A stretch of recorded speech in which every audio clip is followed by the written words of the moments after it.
Hello welcome to our YouTube channel करो startup. मत सोच कि तेरा सपना क्यों पूरा नहीं होता, हिम्मत वालों का इरादा कभी अधूरा नहीं होता। जिस इंसान के कर्म अच्छे होते हैं उसके जीवन में कभी अंधेरा नहीं होता। आज मैं उज्जवल पटेल आपके लिए एक ऐसी इंटरेस्टिंग लाइफ स्टोरी लेकर आया हूँ जो आपको आपकी लाइफ के हर प्रॉब्लम को मोटिवेशन में बदलने में इंस्पायर करेगी। आज मैं आपको शौर्य गुप्ता की लाइफ स्टोरी बताने वाला हूँ, जिनकी छोटी सी उम्र में उनके पापा की डेथ हो गई। उसके बाद उनको कॉलेज में भी एडमिशन नहीं मिला और बार बार गिरने के बाद, मुसीबतों का सामना करने के बाद एक ऐसी कंपनी खड़ी कर दी जो हजारों लोगों की जिंदगी बदल रही है। और आपने इस वीडियो को सुन लिया, समझ लिया और फील कर लिया ना, तो आपको भी लगेगा कि मुझे प्रॉब्लम्स आने पर बैठे रहने की जगह उससे लड़कर आगे बढ़ना चाहिए। तो चलिए जानते हैं शौर्य गुप्ता की कहानी मेरी जुबानी। सो आगे बढ़ने से पहले हमारी चैनल को सब्सक्राइब कर देना और हमारी एप्लीकेशन लाइव हो चुकी है। सो वीडियो देखने के बाद सबसे पहले हमारी एप्लीकेशन को डाउनलोड कर देना। शौर्य गुप्ता उनकी माँ, भाई और बहन के साथ नोएडा में रहते थे। जब वो 2 या 3 साल के थे उसी वक्त उनके पापा की डेथ हो गई थी और उसके बाद उनकी फैमिली को हर दिन बहुत सारे प्रॉब्लम्स फेस करने पड़े। शौर्य की माँ ने काम करके और बहुत सारी मुश्किलों का सामना करके शौर्य को पढ़ाया और उसके साथ साथ उसको ये भी समझा दिया था कि हम तुमको सिर्फ पढ़ा सकते हैं, पर उसके आगे तुमको जो भी करना हो खुद को ही करना पड़ेगा। और शौर्य बचपन से ही बड़े सपने देखा करता था। वो इंडस्ट्रियल एरिया में रहते थे और वहां पर वो अपने भाई के साथ बैठकर बड़े बड़े सपने देखा करते कि एक दिन इतनी बड़ी कंपनी बनाएंगे और इतने सारे लोग हमारी कंपनी में भी काम करेंगे। और जैसे जैसे शौर्य बड़ा होता गया वैसे वैसे उसके सपने भी बड़े होते गए। वो हर जगह अपॉर्चुनिटीज ढूंढता रहता। और 12th खत्म होने के बाद शौर्य के घर के आगे एक दिन किसी ने गाड़ी खड़ी कर दी और वहां से वो चला गया। बहुत देर बाद जब वो वापस आया तब शौर्य की माँ के साथ उनका बहुत बड़ा झगड़ा हो गया। उसके बाद शौर्य ने सोचा कि क्या वो इंसान जानबूझकर गाड़ी खड़ी करके चला गया या उसको पता ही नहीं था कि यहाँ पर पार्किंग नहीं कर सकते और उसी वजह से वहां पर वो गाड़ी खड़ी करके चला गया। अगर हम उसको जल्दी कांटेक्ट कर लेते तो कुछ ही देर में वो गाड़ी हटा लेता। और यहाँ से शौर्य को एक आइडिया आया। उसने हटाओ.com नाम से एक स्टार्टअप शुरू किया जिसमें आप किसी को भी नंबर एक्सचेंज किए बिना इन्फॉर्म कर सकते हो कि आपकी गाड़ी से हमें दिक्कत हो रही है, गाड़ी हटा लो। और इससे बहुत सारे लोगों को फायदा भी हो रहा था। इसके अलावा दिल्ली के सीएम ने भी शौर्य की तारीफ की और नोएडा के लोगों को भी ये स्टार्टअप बहुत पसंद आ रहा था। पर तारीफों से पैसे तो नहीं आते क्योंकि अब तक शौर्य इससे एक भी पैसा नहीं कमा पाया था। वो अपनी जेब से पैसे निकालता तो कभी दोस्तों से उधार लेकर अपने स्टार्टअप को फंड करता। पर शौर्य अभी तक अपने स्टार्टअप का मार्केटिंग करना ही नहीं सीख पाया था, उसको बेचना ही नहीं आता था और उसी वजह से वो अभी तक पैसे भी नहीं कमा पाया था। और लॉस होने की वजह से धीरे धीरे शौर्य को इस स्टार्टअप को बंद करना पड़ा। उसी दौरान कॉलेज के एडमिशन की बारी आई और उसमें उनके भाई का तो एडमिशन हो गया था पर शौर्य का एडमिशन कॉलेज में नहीं हो पाया। इससे शौर्य बहुत दुखी हो गया। वो बहुत रोने लगा क्योंकि अब ना तो उसके पास उसका स्टार्टअप था, ना तो उसके सपने थे और ना तो उसकी पढ़ाई थी। और ये उसके लिए उसकी जिंदगी की एक और बड़ी लड़ाई थी। उसने सोचा कि जिंदगी में इतनी बार गिरकर खड़ा हुआ हूँ तो एक और बार सही।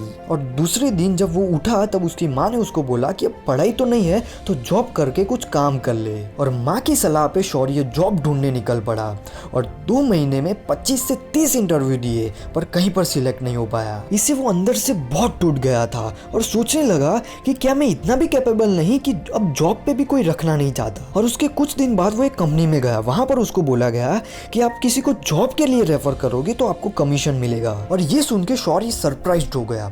उसने सोचा कि ऐसा तो कैसे हो सकता है कि किसी को जॉब पे रखने के मुझे पैसे मिल रहे हैं।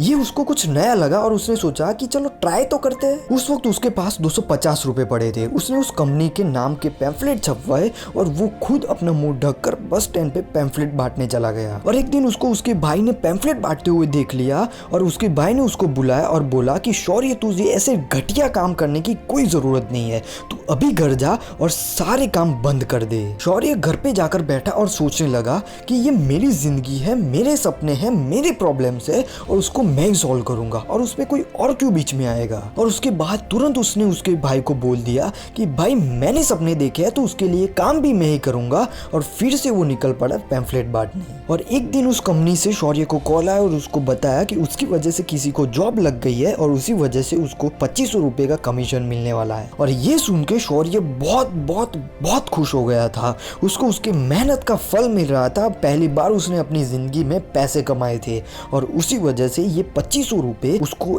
1 लाख रुपए बराबर लग रहे थे। अब उसके पास 2 ऑप्शन थे, या तो वो 2500 रुपए को खर्च कर देता या तो वो ये सोचता कि कैसे 2500 से 25 लाख या 25 करोड़ तक पहुंचा जाए। उसने सोचा कि जो काम मैं किसी और कंपनी के लिए करता हूँ वही काम मैं अपनी कंपनी ओपन करके भी कर सकता हूँ। और उसने 500 रुपए से प्रोप्राइटर फर्म पे jobkhabri.com नाम से एक कंपनी ओपन की, जिसमें वो लोगों को बिना पैसे जॉब बताने वाला खबरी बना और पैसे वो जिस कंपनी के लिए जॉब लगवाएगा उस कंपनी से लेगा। शुरुआत में अकेले ही काम किया, पर धीरे धीरे जैसे जैसे पैसे कमाने लगा उसके बाद उसने एक MBA वाले लड़के को उसने जो सैलरी मांगी थी उसी सैलरी पे बिना सोचे रख लिया। पर महीना खत्म होने के बाद उसको सैलरी नहीं दे पाया और सॉरी बोल के कंपनी में भी काम करना बंद कर दिया। और उस MBA वाले लड़के को शौर्य की माँ ने घर से पैसे निकाल कर दिए और उसके बाद शौर्य को भी बोल दिया कि आज से तू ये सब बंद कर देगा। और फिर से शौर्य उसने जहाँ से शुरू किया था वहां पर ही आ गया। पर इस बार भी उसने सोचा कि ये लड़ाई मेरी है और मुझे ही लड़नी है। और फिर से वो खड़ा हुआ और पैम्फलेट बांटना शुरू कर दिया। धीरे धीरे उसने पैसे भी कमाए और अपनी कंपनी के लिए काम करना भी शुरू कर दिया और एक एम्प्लॉय भी रखा। उसकी कंपनी का रूल था कि वो जिसकी भी जॉब लगवाएगा उसे पैसे नहीं लेगा। पर उसका एम्प्लॉय धीरे धीरे लोगों से पैसे लेने लगा। और जब ये बात शौर्य को पता चली तब उसने एम्प्लॉय को नौकरी से निकाल दिया और कंपनी बंद कर दी और घर पे बैठ गया। कुछ दिन बिना काम किए बैठे रहने के बाद वो फिर से पॉजिटिव सेल्फ टॉक करने लगा कि यार मेरे सपने तो बहुत बड़े हैं। एम्प्लॉय की प्रॉब्लम, पैसों की दिक्कत, ऐसी छोटी छोटी बातों से परेशान होकर ऐसे बैठे तो नहीं रह सकता। और उसने फिर से अपनी कंपनी में काम करना शुरू कर दिया। पर इस बार उसने जिंदगी में जितनी भी गलती की थी उन सब से सीख कर शुरुआत की थी। और कुछ समय के बाद उसने 2 नए एम्प्लॉयज भी रखे। बहुत बार आपके साथ भी ऐसा हुआ होगा कि जब आप इंटरव्यू देने जाते हो तब आपको लोग प्रीजज कर लेते हैं और आपको जॉब पे नहीं रखते। ऐसा ही कुछ शौर्य के साथ भी हुआ था। वो कंपनी के साथ टाई अप करने के लिए जब बड़ी बड़ी कंपनी में जाता था तब उसको बच्चा समझकर बाहर से ही निकाल दिया जाता था। पर हार मानने की जगह वो जॉब के बहाने अंदर जाता और अंदर जाकर वो इतने कॉन्फिडेंस के साथ अपनी कंपनी को प्रेजेंट करता कि जिस कंपनी में गया था वो कंपनी भी कन्विंस हो जाती। और मेहनत करते करते प्रॉब्लम्स को मोटिवेशन में बदलते बदलते आज शौर्य गुप्ता की कंपनी jobkhabri.com ने हजारों लोगों की जॉब भी लगवाई और आज उसका टर्नओवर 25 लाख रुपए से भी ज्यादा है। और ऐसे ही आज 21 साल का बिन बाप का लड़का अनपढ़ होने के बावजूद भी पढ़े हुए लोगों की जॉब लगवा रहा है। वीडियो पसंद आया तो वीडियो को लाइक करना और हमारी चैनल करो स्टार्टअप को सब्सक्राइब करके बेल बटन को क्लिक कर लेना, जिससे अगले जितने भी वीडियोज आए तब आपको नोटिफिकेशन मिल जाए।